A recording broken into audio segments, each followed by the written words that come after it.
What's going on, guys? Stefan, S&E's Garage. Today we're going to be fixing a knocking noise in the front end of this 2012 Kia Forte.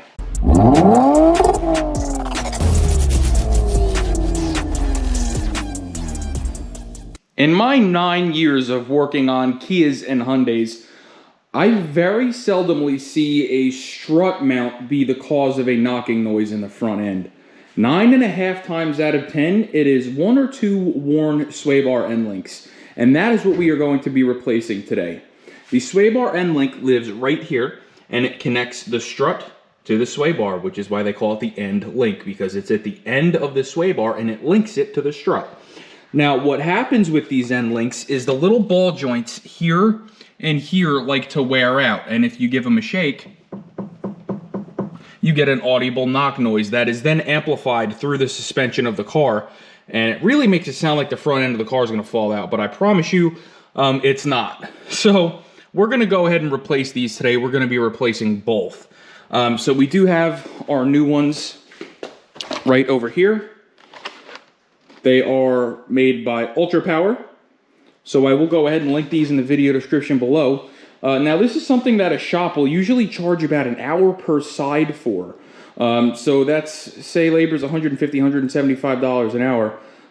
That's between $300 and $400 in labor for a $30 part. So this is, like I said, something you can easily do yourself. So let's set you up on the tripod. Let's go ahead and change these. So the first thing we're going to do is go ahead and zip this off, this top nut. This is either a 17 or a 19. In our case, it, is a 17.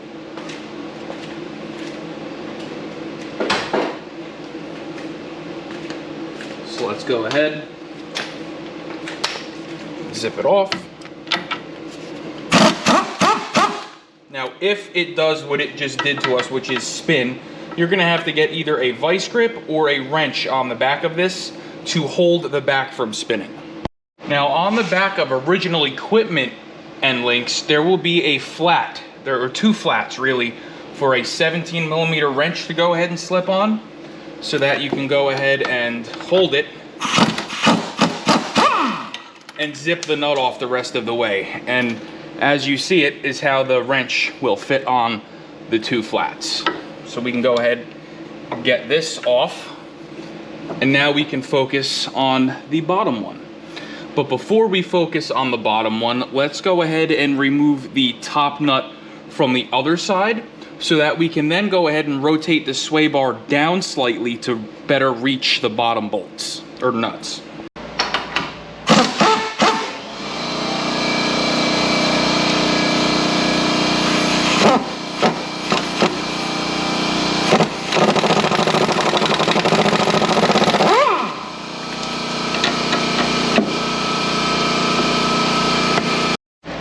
All right, now these bottom ones live right here. We're gonna go ahead and zip them off exactly the same way we did the top, bearing in mind that we may have to stick a wrench on the end of the end link to get it off the rest of the way. All right, guys, the bottom ones are secured, so now we can go ahead, lift our sway bar into place, and slide the top one into the strut. You may have to manipulate it a little bit. This stud, for example, needs to come down a hair. Jesus, that's tight. There it goes. Okay. Slide in just like that. Go ahead and do the same thing on this side. Just a little bit of, like I said, manipulation to get it to line up. Okay, now we can go ahead and take our nuts, thread them on, zip them down.